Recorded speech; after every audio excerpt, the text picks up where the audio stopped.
कहती है कि करुणा निधान का इस समय जो रूप देखा और क्या कहा, सब भ्रातुर में तपोधना, मेरा और लक्ष्मण का दोनों का आप राक्षसों को विनाश करते हुए रूप देखना। कालाग्नि सदृश क्रुद्ध है। वाल्मीकि आरंभ में लिख देते हैं चंद्रमा के समान अच्छे हैं, पर जब क्रोध करते हैं तो उनके शरीर से पकड़े हुए धनुष और बाण में से सुदर्शन चक्र जैसा भयंकर अग्नि निकलती है। धूम के समान, अग्निदेव के समान जलते हुए दिखते हैं। एक एक रोमकूप से एक एक सूर्य चमकता हुआ दिखता है। उस समय उनको कोई देख नहीं सकता।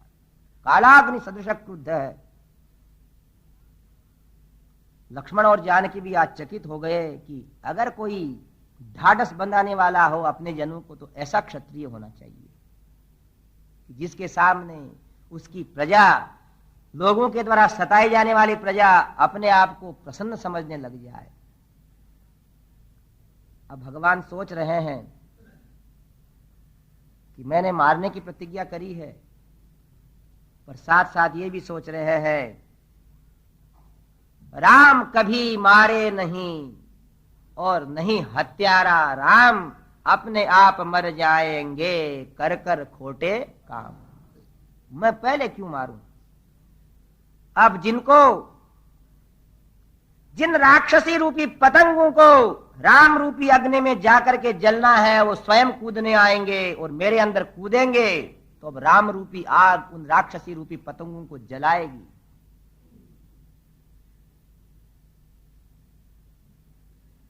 सीता भी आज भगवान राम की ओर देख नहीं सकती है।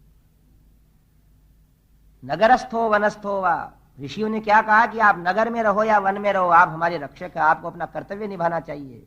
यहां तक ऋषियों ने कह दिया कि हे देवता, हम जो भजन करते हैं उसका छठा हिस्सा आपको चला जाता है और बदले में आपसे हम रक्षा की भीख मांगते हैं। राजा का कर्तव्य होता है अपनी प्रजा की रक्षा करना, क्योंकि जो पुण्य होता है उसका छठा हिस्सा चला जाता है राजा को। आज हम 1000 नाम लेते हैं भगवान के, तो उसका 6% है ना चला जाता है दिल्ली सीधा ही। अब वो दिल्ली वाले कहते हैं कि हम धर्मनिरपेक्ष हैं, उन मूर्खों को कौन समझावे है। अरे हम तो तुमको दे रहे बिना मांगे ही, जब तो चल ही रहा, उनका नहीं चले क्या कुछ। इसलिए राज राष्ट्र की हमारे यहां तो सज्जनों यहां तक है, ये दक्षिण देश के अंदर लोग संकल्प करते हैं तो बोलते हैं राज राष्ट्राभिवृद्ध्यर्थम, हमारे भजन से राजा और राष्ट्र अच्छा रहे। न जाने ये कैसा शब्द संविधान में किसी ने डाल दिया कि धर्म निरपेक्ष, जिसने इस भारत को जिस समय इसमें सुगंध आना चाहिए थी उस समय बर्बादी की ओर झोंक दिया और कोई मानने को भी तैयार नहीं। ऐसे ऋषियों की सुंदर प्रार्थना है। आगे पहुंचे, रामस्तु सहितो भ्रात्रा सीतया च परंतपः सुतीक्ष्णस्याश्रम पदम जगाम सह तैद्विजयी। सुतीक्ष्ण के आश्रम में पहुंचे। जाते जाते 1-2 दिन लग गया। भगवान राम भी वीर तो हैं ही हैं, पर अभी थोड़े वापिस अपने सहज स्वभाव में आ गए। अब सुतीक्ष्ण बैठे ध्यानस्थ हो गए थे, पता ही नहीं क्या हो रहा है। भगवान को बसा लिया था। सिर मुकुट कुंडल तिलक चारु उदार अंग विभूषणम आजानुभुज शर चापधर संग्राम जित खर दूषण। मन में राम जी की मूर्ति बैठी थी। मन में बैठा लो, ध्यान करके श्लोक बोल करके अपने हृदय के अंदर सांवरा को विराज लो। मीरा ने बहुत सुंदर सुंदर पद गाए कि गोपाल को कैसे बैठावे। मोहिनी मूरति सांवरी सूरति नैना बने विशाल बसोरे मेरे नयनन में नंदलाल। अधर सुधा रस मुरली राजती अधर सुधा रस मुरली राजती मुरली राजती मुरली राजती अधर सुधा रस मुरली राजती अधर सुधा रस मुरली राजती उर्वैजंती माल, नयनन में नंदलाल बसो मेरे, नयनन में नंदलाल बसो मेरे, नयनन में नंदलाल। गोपाल नंदलाल, गोपाल नंदलाल। 1 घंटा बुलाती उनको, अब कब तक गोपाल नहीं आवे। क्षुद्र घंटिका कटि तट सोहत, क्षुद्र घंटिका कटि तट सोहत, नूपुर शब्द रसाल, बसोरे मेरे नयनन में नंदलाल। ऐसे बसाते हैं। श्री रामचंद्र कृपालु भजमन जो है कहां तक का, इति वदति तुलसीदास शंकर शेष मुनि मन रंजनम, मम हृदय कंज निवास कुरु कामादि खलदल गंजनम। यहां तक को अच्छी तरह समझ लो। इसमें भगवान के स्वरूप का वर्णन है। सिर मुकुट कुंडल तिलक, उदार अंग विभूषणम, आजानुभुज शर चाप धर, संग्राम जित कर दूषणम। क्या क्या उनका रूप है वो। और सुतीक्ष्ण भीतर बैठा करके तल्लीन हो गए। और महात्माओं का देखो ऐसा ही जीवन होता है कि वो अपने रंग में रहते हैं। एक वृंदावन में गिरिराज के ऊपर एक महात्मा बैठा था, गोवर्धन गिरी पे। और गोवर्धन गिरी का कितना भाग्य है कि भगवान ने नख पे उठा लिया। इसलिए वृंदावन वाले तो गिरिराज के भजन ही भजन गाते हैं। श्री गोवर्धन महाराज महाराज, तेरे माथे मुकुट विराज रहो श्री,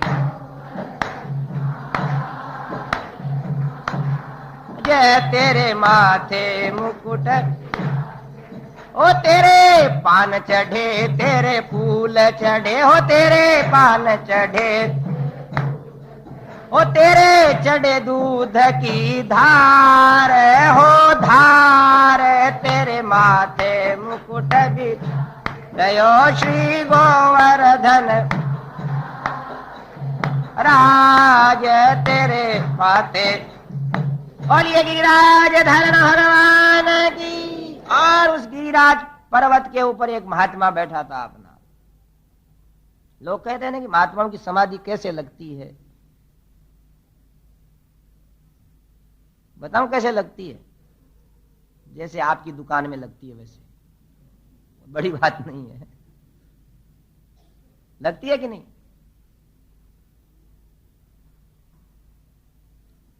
एक बार निजामाबाद में हमारे से किसी ने पूछा, महाराज आपको इतनी बातें कैसे याद रहती है? हमने कहा जैसे तुम्हारे को शेयर मार्केट के भाव याद रहते हैं वैसे हमको वो याद नहीं रहते। समझ ही नहीं पड़ती क्या है ये। ऐसा है और कुछ नहीं, खाली समझने का भाव बदलना। एक महात्मा बैठा था और हंसे ही हंसे। गायन विलज्जो विचरेद असंग है। श्रीमद् भागवत में कहा है, हसत्य थोरो दिति रौति गायत्युन्मादव नृत्यति लोक बाह्य है। जो परम भक्त होता है उसको लोग पागल समझते हैं, और वो क्या करता है? हसत्य थोरो दिति रौति गायत्युन्मादवन नृत्यति लोक बाह्य है। हंसता है, रोता है, गाता है, चिल्लाता है, पागल सरी के काम करता है। ऐसे महात्मा को हंसते हंसते देख करके बंबई के कोई 100-200 व्यक्ति परिक्रमा करने गए थे। उनने कहा, महात्मा जी हंस क्यों रहे हो? उनने कहा, आप लोग कहाँ के हो? बोले, हम बंबई के हैं। बोले, तुम चले जाओ, तुमको बंबई जाने की जल्दी है, मेरे को हंसने दो। अरे जाओ ना। तो एक आदमी था, चरणों में गिर गया। बोले, महाराज जाएं क्या? वहां से तो छोड़ करके आए हैं, हमको भी हंसा दो। अरे बोले, तुमको हंसा देंगे पर तुम अभी बीच के अंदर जल्दी मचाओगे। उसको हंसता हुआ देख करके हो। देखो भाई, महात्माओं को हंसते हुए देख करके लोग कहते हैं कैसे हंस रहे हैं। हमारे महाराज से एक जने ने पूछा कि आप रोज हंसते ही रहते हो? बोले, मैं सबको रो चुका अब हंसना ही बाकी रहा है। ऐसा कई बार सुना हमने उनके मुख से। कई माइया भाई महाराज आप बोले बहुत प्रसन्न रहो, हंसता ही रहो। बोले हमने सबको रो लिया भाई। बोले मार बाप और भाई बंधु कुछ बचा नहीं रोने का काम, अब हंसना ही बाकी रहा है। माता च कमला देवी पिता देवो जनार्दन है, बांधवा विष्णु भक्ता स्वदेशो भुवनत्रयम्। माता रामो मत पिता रामचंद्र है, स्वामी रामो मत सखा रामचंद्र है, सर्वस्वं में रामचंद्रो दयालुर नान्यम जाने नैव जाने न जाने। अब किसको रोए? जिनसे संबंध है वो कभी नष्ट होने वाले नहीं, उनकी दया में कमी आने वाली नहीं। इसलिए महात्मा हंसते हैं, रोते हैं तो भगवान की आनंद में रोते हैं। उनका रोना भी लोगों को सुख देता है। अब तो महात्मा अपने आह्लाद में गाने लगा। और महात्मा लोग ऐसे बोलते हैं कि चलता आदमी रुक जाए, अपने मस्ती में बोलते हैं। अब वो सब बैठ गए, बोले महाराज हमको ही हंसाओ। बोले देखो बात ऐसी हुई कि आज वृषभानु नंदिनी अभी तक पधारी नहीं हो, रास रासेश्वर भगवान बाल कृष्ण, भगवान रास रासेश्वर वृंदावन विहारी, गोवर्धन गिरिधारी, यमुना तट संचारी, आपद विदारी, भव भयहारी, मुरारी कंसारी अघारी, काली नाग नर्तनकारी। भगवान के हजारों नाम लेने लगे तो वो सब उनका मुंह देखने लगे। नाम कब पूरे होंगे? बोले महाराज नाम ही नाम लेओगे कि आगे भी सुनाओगे? बोले चले जाओ तुम, तुम्हारे बाप का नौकर हूं मैं। एक ने कहा रे बदमाश क्यों बोलता है, तेरे को जल्दी है तो मथुरा में एसटीडी है, वहां से फोन कर लेना बंबई है। अरे आनंद ले ले, यहां वो वही है। अब तो बाबा जी कहने लगे कि ऐसे भगवान कृष्ण तो बाहर खड़े हैं भैया, और राधिका जी ने अभी स्नान करके अलंकार ही नहीं पहने और रास रासेश्वर का रास देखने सारे लोग आ गए हैं। वाद्य वाले तैयार है, मृदंग वाले तैयार है, बांसुरी वाले तैयार हैं, नाचने वाले तैयार हैं। सखियां रंग रंगीली पोशाकें पहन करके ऐसी छा रही हैं। रचायो रे मोहन रास वृंदावन में, रचायो रे मोहन रास। कैसे रास रचता वहां? धाकी धीन नगारा बजत है, धाकी धीन नगारा। सारंगी बजत सन सन नन, सारंगी बजत सन नचायो रे माधो रास वृंदावन में। अरे बोले महाराज रास के गीत गाने लग गए हो तो सुनने वाले चकित हो गए। बोले क्या महात्मा है? बोले भैया अभी आई नहीं रास रासेश्वरी राधिका जी। भगवान कृष्ण ने कहा राधिका जी आती हो तो ठीक है, नहीं अब हम जाते हैं। ये घर वाले लोग कहते हैं घर वालियों से कि चलो किसी के विवाह में चलना है, चलना है, जल्दी करो। तो वो कभी टीकी लगाती है, कभी हार पहनती है, कभी साड़ी देखती है। वो कहता जल्दी करो, वो नहीं जल्दी करती है। और वो कहता मैं ये चला, और जो ही पैड़ियों के ऊपर चलने की उतरने की आवाज आती है ना, जब फिर वो अपने कपड़े चोटी बांधती हुई आती है, जी आ गई मैं लो। नहीं तो नहीं आती है स्त्रियां। भगवान की राधिका ही नहीं आई, तुम्हारी राधिका कैसे आएंगी जल्दी से? और भगवान जी आगे आए तो राधिका जी आ तो गई, बाकी थोड़ा क्रोध कर रखा। बोले बड़ी जल्दी है आपको, न चलो मेरे बिना रास। घर वाले भी कभी धम से कुर्सी पे बैठ जाओ तो बेचारा नीचे से वापस ऊपर आता है। और राधा कृष्ण भगवान की, और कहता देवी चल तू दुख मत दे। ऐसा कभी कभी ना स्त्रियों को क्रोध भी दिलाया करो मजाक में, है जिससे दिन ठीक कटेंगे। हंस के गुजार लो, जिससे है कुछ जीवन के अंदर सुगंध रहे। भगवान की तरफ तिरछी नजर से देख राधिका जी अभी नाचती हैं, तब तो ऐसी नाचती हैं कि उनके मुख कमल को देख करके देवता शर्माने लग जाते हैं। आते हैं न, लख तारा बिच उग्यो चंद्रमा, वो ही शर्मायो रास कुंजन में ठहरायो, रास मधुवन में ठहरायो। सब सखियां जो वे बाट सांवरो अब तक नहीं आयो। वो जब रास करते हैं तो फिर किसी का कुछ वश की नहीं रहती है। देवता आकाश से देखते हैं और चंद्रमा भी सोचता है कि मैं कहां हूं इनके सामने। इतने में ही बजी बांसुरी मधुवन कुलरायो, डाल डाल और पात पात पर श्याम नजर आयो। तो वो रास राशेश्वरी जब नाचती है,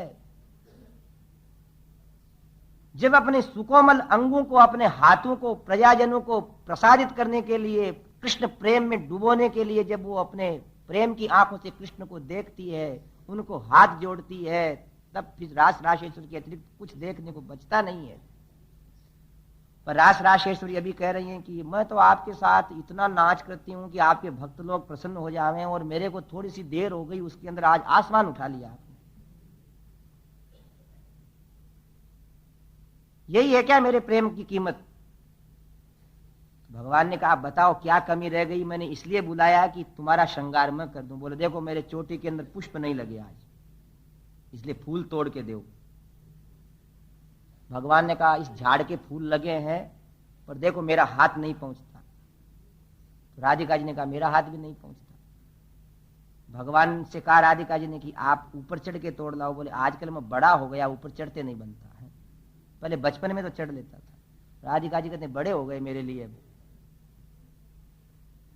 तो बोले अगर पुष्प नहीं बांधोगे मेरी वेणी के अंदर तो आज रास नहीं रचेगा। ओहो, बोले रास तो रचाना पड़ेगा, पुष्प बांधना पड़ेगा। तो ऐसा करो राधिका जी। राधिका जी ने कहा आप सुकोमल हो, मेरे कंधे के ऊपर बैठ के आप तोड़ दो। भगवान ने कहा ना ना, अगर तेरे कंधे पे मैं बैठ जाऊंगा तो लोग क्या कहेंगे कि देखो कृष्ण कैसा निर्लज्ज है जो राधिका के कंधे पे बैठ गया। तू ऐसा कर मेरे कंधे पे बैठ जा। तो कहा कि माधव मैं बैठ तो जाऊंगी पर मेरे को पाप लगेगा ना। बोल लगेगा पाप तो, घरवाली आदमी के कंधे पे बैठे तो पाप नहीं तो पुण्य लगेगा क्या? तो बोले फिर क्या करूं? बोले तू पहले कंधे पे बैठ के फूल तोड़ लेना और नीचे उतर के मेरे को धोख दे लेना, मैं क्षमा कर दूंगा। वो सब बंबई वाले सुनने लग गए। वो तो महात्मा धीरे धीरे कह रहा, माइक भी नहीं है वहां, कान यूं लगा रखे हैं, हंसने लगे सब। देखो हंसी आ गई है। अब भगवान से राधिका कहते कि आप है ना जो धीरे धीरे उठना, नहीं तो मैं गिर जाऊंगी। तो अब भगवान है ना धीरे धीरे धीरे धीरे। तो एक ने कहा कि हाँ महाराज उठ गए। बोले नहीं, शाम तक नहीं उठेंगे, धीरे धीरे धीरे धीरे धीरे। थोड़ी देर तो उन लोगों ने भी सोचा क्या हो रहा है, उसके बाद सभी करने लग गए धीरे धीरे धीरे धीरे धीरे धीरे, और 4 घंटे लगा दिए उनने। और ये राजराजेश्वर भगवान की। ऐसे महात्मा लोग अपना मन लगाते हैं। और ये वृंदावन बिहारी लाल की। अब वो कहते हैं कि भगवान के उठने के बाद राधिका ने ऊपर की एक शाखा पकड़ी, झट से उठ गई जैसे आकाश में बिजली चमकी है, और कहा माधव तुमने तो बहुत देर लगाई आज मेरे को गिराने के लिए, बाकी मैंने अब शाखा पकड़ ली है, फूल भी तोड़ लिए हैं। ऐसा राधिका जी ने कहा कि भगवान नीचे से खिसक गए। और अब वो महात्मा हंस रहे हैं कि वो राधिका जी लटक रही, राधे राधे गोविंद गोविंद राधे, राधे राधे गोविंद गोविंद राधे, राधे राधे गोविंद गोविंद राधे, राधे राधे गोविंद गोविंद राधे, राधे राधे गोविंद गोविंद राधे, राधे राधे गोविंद गोविंद राधे, राधे राधे गोविंद गोविंद राधे, राधे राधे गोविंद गोविंद राधे, राधे राधे गोविंद गोविंद राधे, गोविंद राधे, गोविंद राधे, गोविंद राधे, गोविंद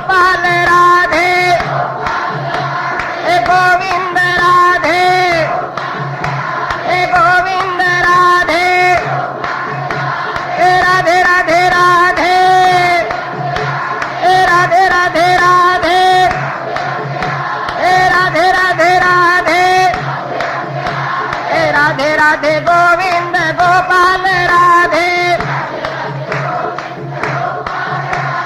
राधे राधे गोविंद गोविंद राधे, राधे राधे गोविंद गोविंद राधे, और राज राजेश्वर भगवान की। और अब वो महात्मा वहां एक वृक्ष की शाखा अपनी सुकोमल चरण कर कमल से पकड़े हुए, जिनका दुपट्टा अत्यंत मंद मंद पवन से थोड़ा थोड़ा हिल रहा है और आंखों में कोप बरस रहा है धीरे धीरे कि कृष्ण आज तो हमारे से दिन भर ही मजाक करोगे तुम। ऊपर से पकड़ ली की शाखा और नीचे एक शाखा के अंदर अपने अंगूठे को डाल दिया, ऐसी सुशोभित हो रही है। महात्मा कहते देखो देखो देखो, भगवान ने आकर के उनको उतार दिया और अब कहा कि तुम बंबई के हो जल्दी चले जाओ, कल सुनाएंगे हैं। ये महात्माओं का स्वरूप है, वो अपने परमात्मा के आनंद में रहते हैं। सुतीक्ष्ण भी यहां भगवान को हृदय के अंदर स्थिर किए हुए बाह्य जगत से दूर हैं। अंतःकरण के अंदर उन सर्वेश्वर भगवान श्री राम लक्ष्मण और सीता को विराजे हुए ध्यान कर रहे हैं उनका। श्री रामचंद्र कृपालु भज मन हरण भव भय दारुणम, नव कंज लोचन कंज मुख कर कंज पद, दर्प अगणित अमित छवि नव नील नीरद सुंदरम।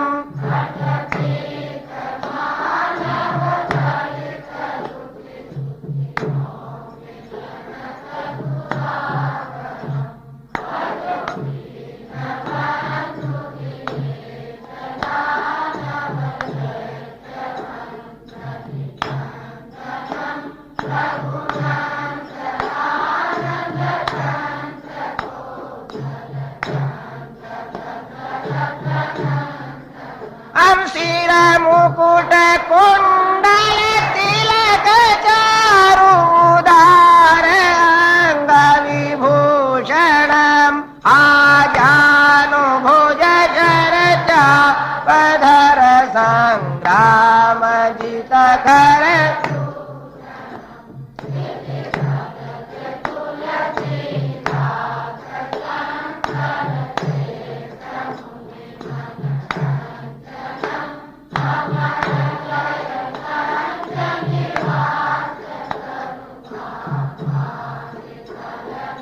बोले रामचंद्र भगवान की। और ऐसे इन इन भावों से युक्त रहने वाले राम जी को वो दर्शन करके सब कुछ भूल गए।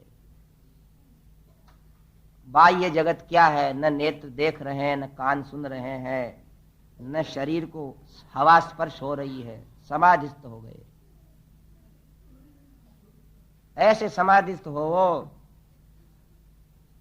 कि ठाकुर जी आकर के जगह में रामोऽहमस्मि भगवन् भवन्तं द्रष्टुमागतः, तन्मामभिवद धर्मज्ञे महर्षे सत्य विक्रम। भगवान राम ने जाकर के उनके हृदय में से अपने स्वरूप को हटाया और उनने नेत्र खोले। बोले रामचंद्र भगवान की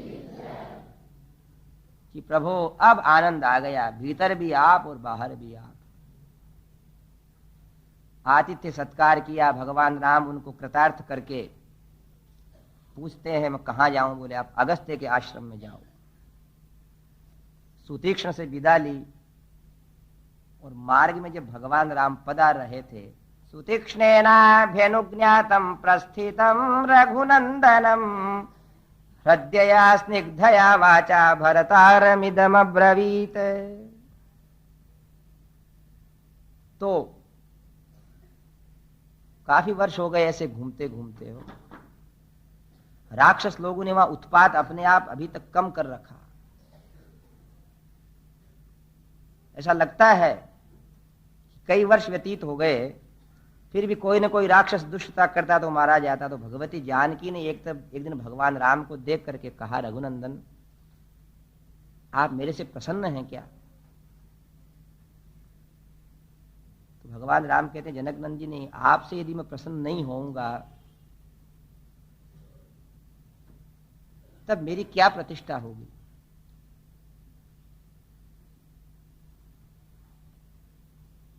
कहा, मैं आपसे आज एक निवेदन करना चाहती हूं।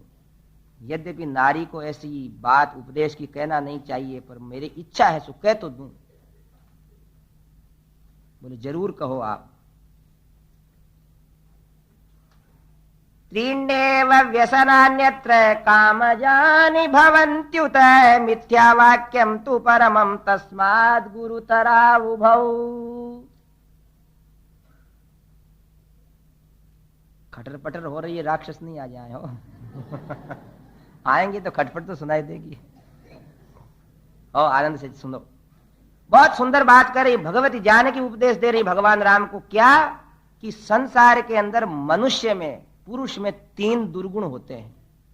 ध्यान सुनना, अब अपने अपने में होना नहीं है दुर्गुण। और राम सचेष्ट हुए,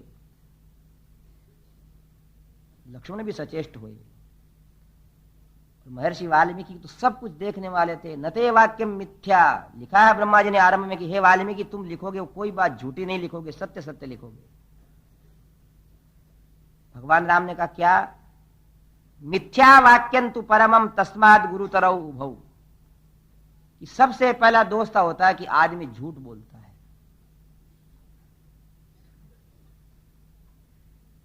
भगवान ने कहा हां।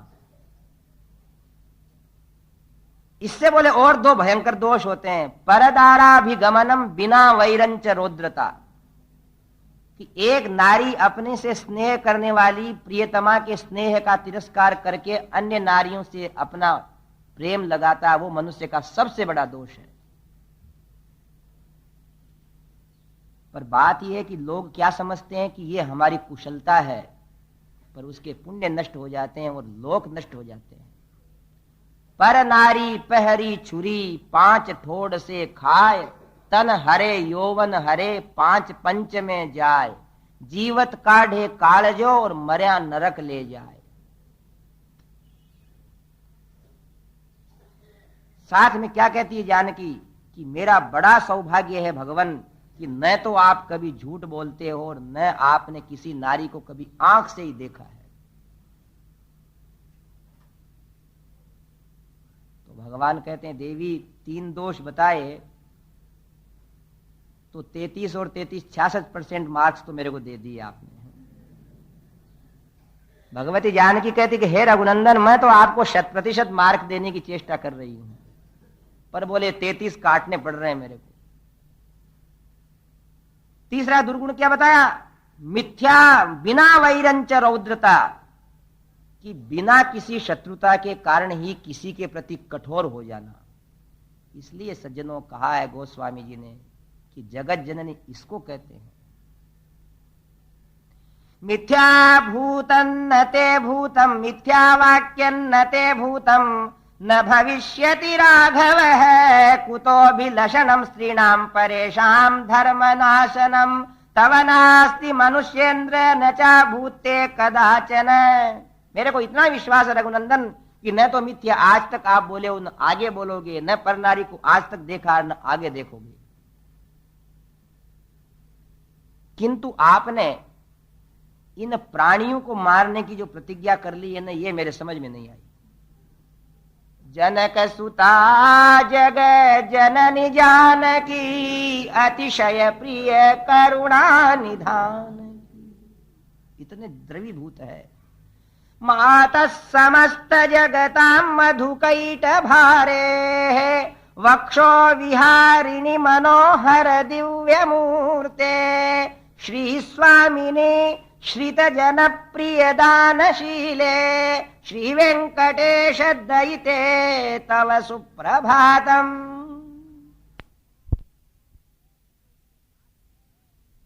है कि जो उनके आश्रित हैं और उनके आश्रित नहीं हैं उनका भी कल्याण सोचती है। एतदर्थ गोस्वामी जी ने कहा है कि उद्धार करेगी तो सर्वश्रेयस्करीम सीताम, सबका कल्याण करने वाली। जाके युगपद कमल मनाऊं, तासु कृपा निर्मल मति पाऊं। भगवान राम से क्या कह रही है कि आप तप करने आए हो और धनुष और बाण हाथ में रहने से आप चाहे जिसको दंड दे देते हो। और एक कहानी सुनाती है कि एक ऋषि तप करते थे, उन ऋषि को तप से रहित करने के लिए इंद्र आया सैनिक का रूप बना करके, एक उनको तलवार दे दी कि इसको रक्षा करना, मैं मेरे ससुराल जाकर के आता हूं। तलवार को क्या किया, ऋषि के पास रख दिया और इंद्र कहां चला गया, सैनिक बनकर के आया और कहा कि मैं ससुराल जा रहा हूं। वो कौन से ससुराल जाता, वो तो इंद्र था। अब धरोहर की रक्षा करना बहुत आवश्यक थी, इसलिए वो महात्मा क्या करते हैं कि उस तलवार को हमेशा साथ रखते अपने। भगवान राम कहते हैं कि आज तक तो कभी उपदेश सुना नहीं, पर आज ऐसा उपदेश दे रही है कि सुनते ही जाओ। अब तलवार साथ में दिखी तो पहले उनसे शेर इत्यादि डरते नहीं थे, अब वो डरने भी लगे। और एक दिन शेर ने उनकी तरफ हुंकार की तो बाबा जी ने तलवार चला के शेर का गला काट दिया। जिस हाथ में माला रहती थी उस हाथ में तलवार आ गई। दूसरे उसके साथ ही शेर उसकी तरफ लपके तो वीरता आ गई और ऐसी तलवार चलाई कि आज सैकड़ों प्राणियों को मार दिया वहां। और बाबा जी एक नंबर के लुटेरे और हिंसक हो गए। इसलिए रघुनंदन, अपन वन में आए हैं पर तपस्वियों जैसे नहीं आए, अपन तो धनुष बाण लेकर के आए हैं। भगवान राम ने कहा, जानकी कल परसों की बात है, वो विराध ने अपने क्या हालत करी थी। बोले ठीक है, वैसे दंड देने वालों को दंड दे दिया जाए, पर ये आपने जो प्रतिज्ञा करी कि तपस्वी नाम रणे हन में इन महात्माओं के सब शत्रुओं को मार दूंगा, सब राक्षसों को मार दूंगा, एक भी राक्षस नहीं रहने दूंगा। बेचारों ने क्या बिगाड़ा आपका इनमें।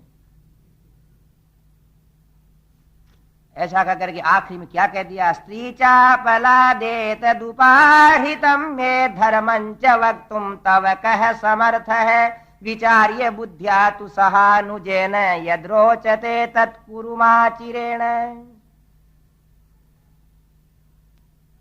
कि आपको मैंने कहा है, मेरी बात को समझो और जैसा युक्ति युक्त है वैसा आगे करो। तब भगवान ने पहले तो प्रशंसा करी इनकी कि हे देवी, तुमने ये जो धर्म बताया है इसको संसार हमेशा याद करेगा कि तीन दोष नहीं आना किसी में, मिथ्या वचन, परदाराभिगमन और बिना वैरम ही रौद्रता। अपना किसी ने कुछ नहीं बिगाड़ा फिर भी कहते हैं कि फलाने को मार दो, काट दो, ये कर दो, वो कर दो। किसी का बुरा सोचने के पहले सोचो कि तुम्हारा उसने क्या बिगाड़ दिया है। दया वाले बनो। अब अपनी बात कहते हैं, जानकी इन ब्राह्मणों का रक्षा करना मेरा कर्तव्य है। क्षतात किलत्रायत इत्युदग्र है, क्षत्रस्य शब्द है भुवनेषु रूढ़ है। क्षत्रिय का अर्थ क्या होता है, क्षतात यानी विपत्तियों से दूसरे को बचाने वाले को क्षत्रिय कहते हैं। आजकल एक सिनेमा ही क्षत्रिय चला है, विपत्तियों से बचाने वाले को। और ये ब्राह्मण देवी कभी भी शाप देने वाले नहीं है, इनको राक्षस मारते आ रहे हैं, हड्डियों का ढेर लगा है और मैं प्रतिज्ञा कर चुका हूं उनको मारने की। और वो उनके मारने वाली बात उनको याद आ गई, प्रतिज्ञा और हड्डियों का ढेर, और एकदम क्या बोलते हैं, अप्यहम जीवितम जह्याम त्वाम वा सीते स लक्ष्मणाम न तो प्रतिज्ञाम संश्रुते ब्राह्मणेभ्यो विशेषतः है। कि मैं मेरे प्राण छोड़ सकता हूं और सीता तुम्हें और लक्ष्मण को छोड़ सकता हूं, बाकी मेरी प्रतिज्ञा नहीं छोड़ूंगा। तदवश्यम मया कार्यम ऋषीणाम परिपालनम अनुक्तेनापि वैदेही प्रतिज्ञाय कथम पुनः। मुझे जैसे चक्रवर्ती के पुत्र को तो महात्माओं के बिना कहे हुए राक्षसों का संहार कर देना था, और जब उनने कहा और मैंने प्रतिज्ञा कर ली तो देवी अब तो तुम जैसी जगत जननी की कृपा भी उनको बचाने में समर्थ नहीं हो सकती। फिर भी भगवान राम ने क्या कहा कि आप जैसी प्रियतमा ने मुझसे कहा है तो मैं पहले नहीं मारूंगा इनको। आपने कहा ना कि बिना वैर के नहीं मारना। जिस दिन ये मेरा कोई भयंकर अपराध कर देंगे उस दिन तो फिर इनको मार दूं। भगवती ने कहा फिर तो आप ही जानो है। और ये राजा रामचंद्र भगवान की ऐसा कह करके बात आगे बढ़ती है। अगस्त्य महर्षि के आश्रम में पहुंचते हैं। अगस्त्य महर्षि उस देश के दक्षिण दिशा के बहुत बड़े ऋषि हैं। ऐसा कहते हैं कि वातापी और इलवल दो राक्षस थे। अगस्त्य का नाम लेने से कहते हैं कि भोजन पच जाता है। ऐसा कहते हैं कि भीम का और अगस्त्य का, इनका नाम लेने से आदमी को पेट संबंधी रोग नहीं होते। हमने कल एक बात बताई थी, आज बता देते हैं। एक दिन हरिशरणम की बात बताई। अगर आगे और बढ़ना चाहते हो तो पांचों पांडवों का नाम लेने से भी फायदे होते हैं। भीम का नाम लेने से मनुष्य की पाप नष्ट होकर के स्वास्थ्य प्राप्त करता है, और उसकी कहानी सुनने से भी आदमी सुखी रहता है। युधिष्ठिर का स्मरण भीम का, पुण्य श्लोको नलो राजा, पुण्य श्लोको जनार्दन है, पुण्य श्लोको विदेहस्य है, पुण्य श्लोको युधिष्ठिर है, बहुत बड़ा स्मरण है। पर आप इतना समझो कि अगस्त्य महर्षि भी उसी श्रेणी में है जो मनुष्य की क्षुधा इत्यादि वस्तुओं को ठीक बनाए रखते हैं। तो दो राक्षस थे, एक इलवल और एक वातापी। तो क्या करते, किसी ब्राह्मण को निमंत्रण देते, ब्राह्मण बनकर ही, श्राद्ध है हमारे यहाँ, आप जिम ने चलो। और ब्राह्मणों के लिए नियम है कि शास्त्र में रुचि रखने वाला कोई आदमी निमंत्रण देने आवे तो उसकी जिम ने चला जाना चाहिए। अब वो क्या करते, राक्षस की वो इलवल वातापी के शरीर को काट करके चावल के उसमें भात में डाल देता और उस ब्राह्मण को खिला देता। मायावी थे ना। वो ब्राह्मण खा जाता। जब वो इलवल बोलता कि वातापी निकल, तो वो भीतर से क्या करता, उस ब्राह्मण का शरीर चीर करके बाहर आ जाता और उस ब्राह्मण को मार करके दोनों भाई खा लेते। ऐसे ठग करके मारते। एक दिन अगस्त्य को मालूम पड़ा तो अगस्त्य जी में चले गए उनके, और अगस्त्य उसको पा गए। चावल के अंदर जो गुप्त रूप में वो था। इलवल बोला वातापी निकल, बोले अब पच गया, नहीं निकलने वाला है, हो गया काम पूरा उसका। और ऐसे विचित्र संत महात्मा थे, विलक्षण ऋषि अगस्त्य महर्षि। वहां जाकर के भगवान राम ने देखा उनके दूसरे इतने साधु महात्मा हैं, उनसे जाकर कहा कि जाओ अगस्त्य महर्षि से मेरे आने की सूचना दो। अगस्त्य ने कहा कि उनको लेकर के आओ। यज्ञशाला में क्या देखा, भगवान विष्णु का स्थान, इंद्र का स्थान, अग्निदेव का, चंद्रमा का, भग का, कुबेर का, धाता का, विधाता का, वायु का, वरुण का, ऐसे मंडल बने हुए हैं। सबकी जगह पूजा हुई हुई है, पुष्प चढ़ाए हुए हैं, मालाएं चढ़ाई हुई हैं, दिव्य गंध वहां फैल रही है। मंद मंद अग्निकुंड के अंदर, यज्ञ कुंड में अग्नि प्रज्वलित है। इतना शांत वातावरण। अग्निम हुत्वा प्रदायार्घ्यम अतिथिम प्रतिपूज्य च वानप्रस्थेन धर्मेण स्वतेषां भोजनम ददौ। बना हुआ भोजन जब आया तब अग्निदेव को भोग लगाया। अग्नि ही उनके लिए सबसे, अग्निम ईळे पुरोहितम यज्ञस्य देव मृत्विजम होतारम रत्नधातमम। वैदिक विधि के अंदर क्या है, अग्नि सारे देवताओं का मुख है। अग्निमुख से सारे देवता प्रसाद पाते हैं। वस्तुतः वास्तव में त्याग तो वही है, भोग लगा करके तो अपन अपने वापिस खुद ही जिम लेते हैं। यज्ञ ही ऐसा है जिसमें प्रकृति के लिए वास्तविक त्याग है, जिसमें अपने को शेष क्या बचता है, बभूति सिर के लगाने को मिलती है। त्याग की पराकाष्ठा है वो। और उन मंत्रों के साथ ऐसे गाय इत्यादि के द्वारा प्राप्त इन विशुद्ध द्रव्यों को जब अग्नि के अंदर प्रक्षिप्त किया जाता है तो उससे बनने वाला वातावरण संसार को शांति देता है। यज्ञ से शांति रहती है, ऐसी हमारी मान्यताएं हैं।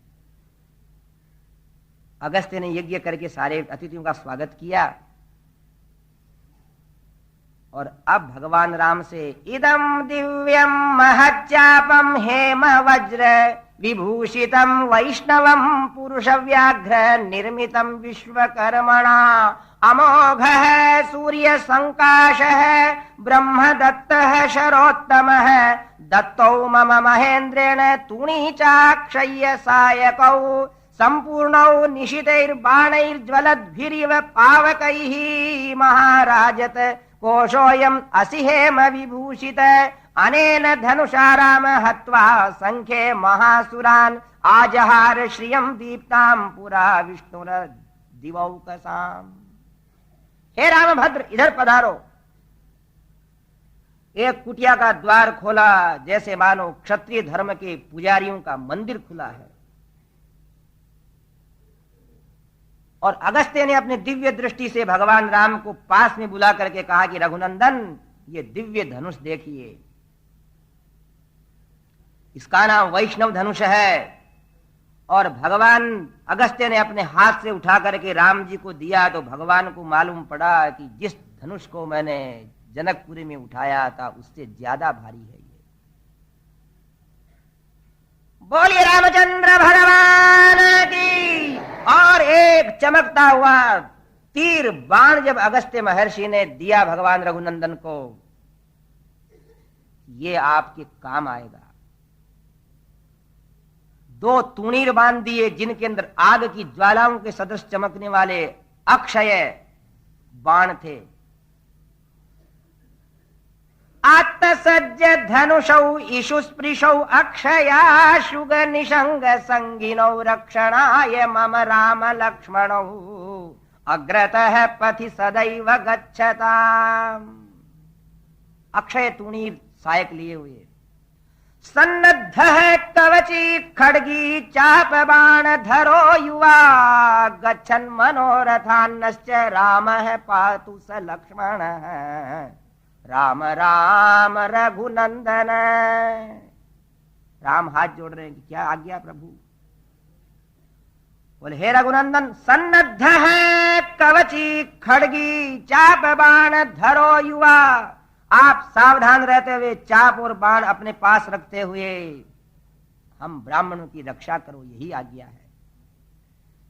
ऐसे वो दिव्य धनुष बाण खड्ग ये सब आज अगस्त्य महर्षि से फिर प्राप्त करके इसी बाण से रावण को मारेंगे हो, इसलिए इसकी यहां स्तुति की गई है। आतिथ्य लेकर के प्रस्थान कर गए। एवं उक्त्वा महातेजः समस्तम तद्वरायुधम दत्वा रामाय भगवान अगस्त्य पुनरब्रवीत। अब अगस्त्य ने कहा महाराज यहां से आगे गोदावरी नदी है जहां आप अपने कुटिया बना करके विराजमान हो। आगे बढ़े सीताराम लक्ष्मण तो जटायु मिल गया और जटायु ने इतना स्वागत किया, आपने वंशावली बताई और कहा कि मैं दशरथ का मित्र हूं। तो भगवान ने कहा महाराज दशरथ के मित्र हो जी, तो आप हमारे पिता सदृश हो। जटायु कहता अगर आप मेरे को पिता सदृश मानते हो तो हे रघुनंदन, आपकी उपस्थिति अनुपस्थिति में जानकी की रक्षा मैं भी वैसे ही करूंगा जैसे मेरे बेटे की बहू की रक्षा करता हूं। ऐसे आज ऐसे बंधुत्व के प्रेम में जटायु से बंध जाते हैं और भगवान राम आगे बढ़ते हैं। लक्ष्मण से कहा कि लक्ष्मण अब कहां रहे, यहां थोड़ी सी कथा कहता हूं 10 मिनट की हो। अब तो सज्जनों आज कल और परसों इतना ही रह गया है, अंगुलियों पे आ गया। आज कल परसों, अंगुलियों पे नहीं इशारे में आ गया। आज कल परसों, आज का आधा चला गया। भगवान ने लक्ष्मण से कहा कि लक्ष्मण पंचवटी के अंदर सुंदर पर्णकुटी बनाओ। बोले कहां बनाऊं? बोले तुम्हारी इच्छा वहां बनाओ। बोले ये नहीं चलता,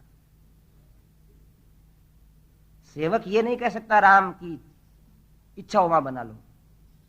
और सही बात है, अगर अपनी इच्छा होगी तो अपन तो कुछ फायदे वाला काम करेंगे जिसमें कम मेहनत पड़े। कभी सास बहू को कह दे कि बिना तेरी इच्छा वैसा भोजन बना ले, तो खाली खिचड़ी बनाएगी हो।